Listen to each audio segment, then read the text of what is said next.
स्वागत है। लगेंगे बच्चे और ऐसी मानसिकता के साथ आगे बढ़ेंगे तो सबसे बुरा पहले आपको लगेगा। आप बोलेंगे पहले घर का काम करो, ये दायित्वों की पूर्ति करो, उसके बाद महाराणा प्रताप भगत सिंह बनो। जनता का भरोसा जितना मुश्किल है या चुनाव जीतना? देखिए, जनता का भरोसा जीतना काफी मुश्किल है क्योंकि राजनीति में पैसा और जाति के बिना चुनाव जीता जा सकता है। देखिए, राजनीति में सब कुछ संभव है। नमस्कार, आदाब, सत श्री अकाल। मैं आपका दोस्त अफरोज अहमद, आपका हमारे एपिसोड में स्वागत है। दोस्तों, आज हम एक ऐसे इंसान से बात करने वाले हैं जो कि समाज सेवा के साथ साथ ठेकेदारी भी करते हैं और अब ये प्रधान पद के प्रत्याशी भी हैं। तो क्या एक आम इंसान राजनीति को बदल सकता है? आइए आज हम इन्हीं सब बातों पे चर्चा करने वाले हैं। तो नमस्कार सर। नमस्कार भाई। क्या हाल चाल सर? ठीक ठाक है? एकदम बढ़िया सर, आप अपना परिचय दे थोड़ा। पहले तो मैं आपके चैनल द डिलाइट टॉक के माध्यम से आपकी जनता को प्रणाम करना चाहता हूं। मैं विशाल सिंह अमरा से। तो आपका सफर कैसे शुरू हुआ? देखिए, मेरा सफर बड़े सपनों के साथ, सीमित संसाधनों के साथ शुरू हुआ और मैं बड़े ही जज्बे और मेहनत के साथ आगे बढ़ रहा हूं। और मैं यही चाहता हूं कि मैं जो कुछ भी करूं उससे मेरे युवा प्रेरणा लें और समाज में एक दिशा बदलें। और उसी लिए जो है, जो कुछ भी हो सके हमसे, हम प्रयास करते हैं कि समाज में बदलाव आए। लोग आपको क्यों सपोर्ट करते हैं? बोला जाए तो आपकी सबसे बड़ी ताकत क्या है? देखिए, सबसे बड़ी मेरी ताकत है कि मैं ईमानदारी के साथ संबंधों का निर्वहन करता हूँ। आप अच्छा। अच्छे हैं, बुरे हैं, सही है, गलत, उससे मुझे मतलब नहीं है। यदि मेरा आपसे संबंध है तो है। सम्मान के मंच से लेकर अपमान के एकांत तक मैं आपके साथ हूँ। यही आपकी ताकत? यही मेरी ताकत है और यही मेरी संपत्ति है कि जनता का मुझ पर विश्वास रहता है। या जिन भी संबंधों को मैं बनाता हूँ, मैं चाहता हूँ कि वो लास्ट तक चलें। किसी भी छोटे मोटे परेशानियों के कारणों के कारण वो बिगड़े ना। मेरा प्रयास बस यही होता है। इसमें तो स्वार्थ भी हो सकता है। अब देखिए, मैं बहुत अच्छी बात कहूँगा, फिर भी आप अपने दृष्टिकोण से उसको देखेंगे। अब बात यह है कि आपकी सोच पर निर्भर करता है कि आप उसको किस नज़रिए से देख रहे हैं। क्या होता है ना कि बिना स्वार्थ, आज का जो जमाना है जी, बिना स्वार्थ का कोई कुछ नहीं करता। वो तो सत्य है, सत्य है। तो शायद हो सकता है आप भी स्वार्थ से जुड़े हो। नहीं, ये भी कहना सत्य नहीं होगा, क्योंकि हर सिक्के के दो पहलू होते हैं। आप उसको जिस दृष्टिकोण से देखेंगे वही सत्य नजर आएगा। बस ये है कि आप देखना कैसे चाहते हैं उसको। पॉजिटिव वे में लेंगे तो पॉजिटिव रहेगा, नेगेटिव में सोचेंगे तो भी स्वार्थ हो जाएगा। ऐसे तो आप कह सकते हैं कि फिर बेटे का माँ से भी स्वार्थ है, माँ का भी बेटे से स्वार्थ है, बड़ा होगा सेवा करेगा। और ऐसा तो नहीं है कि हर जगह स्वार्थ ही हो, कहीं पे निस्वार्थ होकर के भी काम किया जा सकता है। मैंने सुना है कि आप ठेकेदारी भी करते हैं। जी जी। तो ठेकेदारी में सबसे ज्यादा भ्रष्टाचार कहाँ पे मिलता है, देखने को कहाँ मिलता है? देखिए, भ्रष्टाचार के विषय में मैं आपको बस इतना ही कहना चाहूँगा, क्योंकि समझदार को इशारा काफ़ी। जो लोग सिफारिशों द्वारा आते हैं काम करने के लिए, सबसे बड़ी ज़्यादा समस्याएं वही हैं। जो मैंने मुकाम 15 सालों के मैं ठेकेदारी करियर में हासिल किया है, आप उसको 5 साल में अगर अचीव करना चाहेंगे तो दिक्कतें होंगी। क्योंकि मैंने दिन रात मेहनत करके अपने तजुर्बे से, अपने अनुभव से रोडों को बनाया है और लोगों की सेवा की है। यदि आप उस चीज़ को अगर शॉर्टकट वे मिलेंगे तो दिक्कत होंगी। रोडें अपनी कार्यकाल पूरी नहीं कर पाती हैं। ये चीज़ें हैं आज के वैभव के चमक। खुल के बताइए, अब खुल नहीं रहे इस बात पे। देखिए, क्या है कि आज के वैभव के ज़माने में चमक धमक दुनिया में लोगों को ज़्यादा प्रभावित करती है। लोग सोचते हैं कि जो व्यवस्थाएं इनकी हैं वो मेरी भी हो जाएं, बहुत जल्दी हो जाएं, बहुत अच्छा, मुझे काफिला लेके चलना है, बड़ा नेता बनना है, सारी कुछ। भाई, आजकल के युवाओं जनरेशन में यही है। बिल्कुल। तो ये सब समस्या जो है गलत चीज़ों के लिए, गलत कार्य के लिए, भ्रष्टाचार के लिए कहीं ना कहीं कारण बन जाती हैं। जी। तो क्या आपको कभी गलत काम करने के लिए दबाव पड़ा है? आपने क्या किया है? देखिए, हम लोग दबाव में तो आने वाले हैं नहीं, पहली बात। और एक कहावत बड़े बुजुर्गों द्वारा कही गई है, कहे हैं लोग कि कायर भोगे दुख सदा, वीर भोगे वसुंधरा। तो दबाव तो हम लोग तो नहीं आज तक फेस कर पाए। हाँ, मेरा बस इतना रहता है कि भाई, आपका अगर जो परसेप्शन है आप हमें बताएं। हो सकता है हम उसे पूरा करने लायक हैं तो हम थोड़ा सा लीक से हट करके काम कर लेते हैं। किसी गरीब की झोपड़ी है, अगर बच सकती है तो बचा लेते हैं, उसको तोड़ना ना पड़े। कहीं किसी के दरवाजे पर अगर रोड बनाना है, अगर 1-2 मीटर इधर हो रहा है तो उसको थोड़ा एडजस्ट कर लेते हैं, क्योंकि किसी का भला कर देने से हमारा कोई बहुत बुरा नहीं हो जाएगा। तो ये है। ये भी तो होता है ना कि अगर मान लीजिए कि उसमें हम बचाने के चक्कर में भी पड़ जाते हैं। देखिए, दुनिया में ऐसा कोई व्यक्ति नहीं है, कोई काम नहीं है जो कि लोग घर से लगा के करें। सब कोई चाहता है कि कुछ बचत आए। कुछ लोग होते हैं कि टोटल बचत करना चाहते हैं। पर मेरे भाई, अगर हम दाल में जो है नमक मिलाएंगे तो अच्छा लगेगा, नमक में पूरी दाल डाल देंगे तो अच्छा नहीं है। किसी भी चीज की अति ठीक नहीं है, अति के बाद दुर्गति निश्चित है। इसलिए हमें किसी भी चीजों की अति नहीं करनी चाहिए। पाप का फल मिलता है। बिल्कुल, कर्मों का फल तो सबको मिला है, भगवान तक नहीं बच पाए। राम जी ने जो बाली को मारा, वही अगले जन्म में कृष्ण हुए और उनको जो है बहेलिये ने मार दिया, उनके पैर में तीर। तो जब प्रभु बता करके गए हैं कि जब वो अपने कर्मों का फल भोग रहे हैं तो हम और आप फिर कहाँ हैं? हम लोग क्यों ऐसा सोचते हैं कि पूजा कर देने से या मस्जिद में नमाज पढ़ लेने से बच जाएंगे? ये नहीं हो सकता है। जब ऊपर वाले ने बिल्कुल बिल्कुल कर्मों का फल सबको, गेहूं बोएंगे तो गेहूं काटेंगे ना मेरे भाई, धान थोड़ी काट लेंगे। तो ये चीजें हैं।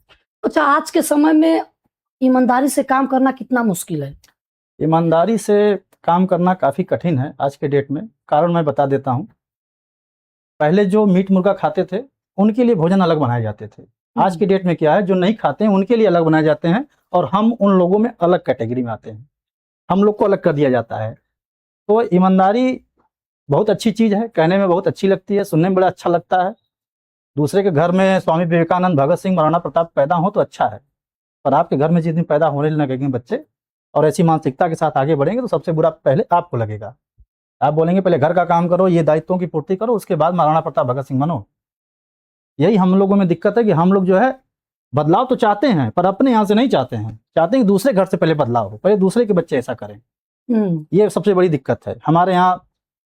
मैं बताना चाहता हूँ आपको कि हमारे देश के जो भी बॉर्डर पे जो सेना है, जवान है, या राज्य ऐसे संस्थानों में जो फौजी जो काम करते हैं, आपको पता है कैसी कठिन जिंदगी होती है। सोचिए ईमानदारी का लेवल उनका क्या होगा। आज तक कोई भी किसी मीडिया के माध्यम से ये सब चीज़ों पे चर्चाएं नहीं होती, होनी चाहिए। सोचिए वो किस विश्वास के लेवल पे जो है जाकर के काम कर रहे हैं। उनको अगर भ्रष्ट होना चाहेंगे तो क्या क्या नहीं मिल जाएगा। पर सोचिए उनकी ईमानदारी का लेवल। आज उन लोगों के चलते हमारा देश, हम और आप ऐसे बैठ के यहाँ बातें कर रहे हैं। यदि वो लोग ना हो ड्यूटी पे अपने, तो हम और आप ऐसे बैठ के बातें भी नहीं कर सकते हैं। कुछ तो नेता ऐसा बोलते हैं, लगता है कि वही देश को बचा। जी नहीं, बिल्कुल नहीं, मैं तो ये चीजें नहीं मानता हूँ। नेताओं की बस की नहीं है। नेता नीति बना सकते हैं, उनको चलाने वाले अधिकारी हैं, पढ़े लिखे लोग हैं और सीमा पर तैनात हमारे फौजी भाई हैं। मैं उनको आपके चैनल के माध्यम से प्रणाम और विशेष धन्यवाद देना चाहता हूँ कि वो तो वहाँ पे बॉर्डर पे हैं, उनके परिवार का भी त्याग होता है। और हम लोग बहुत, मैं देखता हूँ समाज में अपने कि फौजियों के परिवार के साथ काफ़ी सारे अन्याय हो जाते हैं। ये नहीं होना चाहिए। उन माओं ने अपने बच्चों के जो है बॉर्डर पे भेज के जो है देश की सेवा करवा रही हैं, आप उनके साथ थोड़ा तो दयावान रहिए। ये होना चाहिए, गलत चीज़ें बंद होनी चाहिए। जो सपोर्ट हम लोग कर सकते हैं वो करें। जरूरी नहीं है कि बच्चा उनका शहीद होकर आएगा तभी जो है हम हुजूम लगाएंगे और मेहनत करेंगे, जाएंगे उनको शहादत देने। जरूरी वो नहीं है। जरूरी वो है कि जब तक वो जिंदा हैं, अगर वो ड्यूटी पे हैं तो उनके माँ बाप की जिम्मेदारी, हमारी भी जिम्मेदारी होनी चाहिए। हम उस कर्तव्यों को भी पूरा करें, ये ज्यादा जरूरी है। अच्छा, साल भर में आप काम के ऊपर रहता बचा है, लेते हैं? काम के ऊपर रहता है। कोई भी काम में जो है 10-5% से कम बचना नहीं है। ईमानदारी से करेंगे तो ठीक ठाक रहता है। और हम लोग की रोडें जो भी बनाई गई हैं सब कार्यकाल अपनी पूरी करती हैं। अच्छा जी। कार्यकाल क्या होता है रोडों की? कुछ उसमें रोड होते हैं जिनकी लाइबिलिटी 2 साल होती है, कुछ होती हैं जिनकी 5 साल होती है। तो जो भी तो उसमें लिखा होता है कि ये रोडें 2 साल के लिए बनाई जाएंगी, ये रोडें 5 साल के लिए बनाई जाएंगी। उसमें रहता लाइबिलिटी, आपके एफडीआर जो होते हैं वो जमा होते हैं और उसमें ये नियम होती है। उसके पहले जो अगर रोड डैमेज होगी तो उसको आपको बनाना है अपने पैसे से। जी। तो हम लोग की बनाई हुई रोडें अपनी कार्यकाल पूरी करती हैं। मतलब काम करने का आपके पास इतना ज्यादा अनुभव हो गया? 15 सालों से मैं विगत यही काम कर रहा हूँ, बड़े ईमानदारी से करता हूँ। आप प्रधानी भी लड़ना चाहते हैं जी। तो प्रधानी लड़ने का कारण क्या है? राजनीति है या सेवा है? नहीं, देखिए मेरा तो सेवा ही परसेप्शन रहा है शुरू से। मेरे अपने यही विचार है, सेवा भावना। और मैंने अपने गांव की जनता का दुर्दशा देखा, उसके बाद से मेरे मन में ये आया कि नहीं भाई, अपने को जो इस लाइन में आना पड़ेगा, क्योंकि बदलाव करना है तो दलदल में तो आपको आना ही पड़ेगा। क्योंकि राजनीति सबके लिए नहीं बना है और न सब लोग कर पाते हैं। और मेरे ग्राम के जो वर्तमान प्रधान है वो अंग्रेजों के जो है विचारों से काफी ओतप्रोत लगते हैं। अच्छा। जनता के साथ ऐसा ही रवैया उनका चलता है। जी। अच्छा, आप जीत जाएंगे, मान लीजिए आप प्रधानी जीत गए जी। तो आप जीतने के बाद 100 दिन के अंदर क्या ऐसा काम करेंगे? 100 दिन के अंदर देखिए काम करने वालों के लिए 100 दिन बहुत होते हैं, बहुत कुछ किया जा सकता है। जैसे आपको मैं बता दूं, तालाब हैं, नाली है, शिक्षा है और साफ सफाई की व्यवस्थाएं हैं, ये सारी चीज़ों पे काम हो सकता है। सबसे ज्यादा आप किस पे फोकस करेंगे? मेरा सबसे ज़्यादा स्वास्थ्य और शिक्षा को लेकर के है शिक्षा। जी, क्योंकि जो मिड डे मील का भोजन गवर्नमेंट के प्रिंसिपल्स जो करते हैं डिसाइड, वो हम लोग के यहाँ होता नहीं है। वो गांव का प्रधान बैठ के डिसाइड करता है कि क्या बनेगा क्या नहीं बनेगा, उसमें भ्रष्ट चीज़ें होती हैं, भ्रष्ट काम होते हैं, सब ठीक नहीं है। और ये बताइए, आप भी पढ़े लिखे हैं, बिल्कुल बिल्कुल, और आपको पता होगा कि प्राथमिक विद्यालय में किन के बच्चे पढ़ते हैं, गरीबों के बच्चे पढ़ते हैं। यदि मुझे मकान अगर बहुत अच्छा बनाना है तो पहले मुझे मकान की नींव को मजबूत करना होगा। यदि मुझे गांव को विकासशील और विकसित देखना है तो पहले मुझे गांव के गरीब तबके को उठाना होगा, जबकि हमारे यहाँ हमारे गांव में विकास की ऐसी कोई व्यवस्थाएं नहीं है। आपको पता होगा तो आप पता कर लीजिएगा। एक टाइम था कि मेरा ग्राम लोहिया ग्राम में शामिल था, उसके बाद भी विकास का कोई कार्य नहीं किया गया। उस समय भी प्रधान वही थे जो आज वर्तमान में प्रधान हैं। आप उन प्रधान से अलग कैसे अपने आप को मानते हैं या कैसे देखते हैं? देखिए, मैं अलग इसलिए मानता हूँ क्योंकि मेरे अंदर दया की भावना है और मैं ईमानदार व्यक्ति हूँ। ये अपने से कैसे कर सकते हैं? मैं देखिए, आपके कर्म, मैं आपसे चाहे जितना भी अच्छा बन लूं, मैं कर्म कर रहा हूं तो मुझे पता है कि मेरे कौन से कर्म अच्छे हैं कौन बुरे हैं। मैं आपसे झूठ बोल सकता हूं, अपने आप से और ऊपर वाले से झूठ नहीं बोल सकता हूं। और जनता इतनी बेवकूफ नहीं होती, जनता चीजों को जानती है। और मैं यहाँ से बहुत बड़ी बातें अपने बारे में नहीं कहूंगा, मैं ये कहूंगा कि एक बार आप जाके मेरे गाँव की जनता से मिलिए, पहले और अब में क्या अंतर आए हैं। अच्छा, आपको कभी इसमें कभी धमकियां मिली हैं आपको? देखिए, हम लोग धमकियों से डरने वाले नहीं हैं, पहली बात तो मैं आपको बता दूं। और रह गई बात, आपको याद होगा 2003 में एक हमारे गांव में नरसंहार हुआ था जिसके मुख्य अभियुक्त हमारे वर्तमान प्रधान रहे थे। अच्छा, और आप कैसे खुला चैलेंज दे सकते हैं कैमरा के सामने? और मैं इसके बारे में ज्यादा नहीं बोलूंगा, बस इतना ही कहूंगा कि गांव की जनता को सब कुछ पता है, क्या है, कहाँ है, कैसे हुआ, उस पर मैं नहीं जाऊंगा। वो मेरे लोगों से धमकी देते हैं, इस समय आएगा तो मैं मिलूंगा। मैं भी उसी समय का इंतजार कर रहा हूँ कि कब वो समय आएगा, कब वो मुझसे मिलेंगे। समय का इंतजार मैं भी कर रहा हूँ उनसे मिलने के लिए, देखता हूँ कि वो मिल के मेरा क्या कर लेते हैं। और आपको तो पता ही है कि इस सरकार में बड़े बड़े कहाँ चले गए, छोटे मोटों में क्या। अच्छा, ये बताइए कि जनता का भरोसा जितना मुश्किल है या चुनाव जीतना? देखिए, जनता का भरोसा जीतना काफी मुश्किल है। काफी मुश्किल जी, क्योंकि उसके लिए आपको ईमानदार और अपने वादों पे पक्का उतरना पड़ेगा, तब तो ठीक है। और चुनावी जुमले तो आपको पता है चलते ही रहते हैं। बिल्कुल जी, तो चुनाव जीतना तो आसान है, क्योंकि चुनाव में जो है लोग झूठ सच बोल के पैसा खर्चा करके यहाँ वहाँ गलत चीज़ें करके जीत जाते हैं।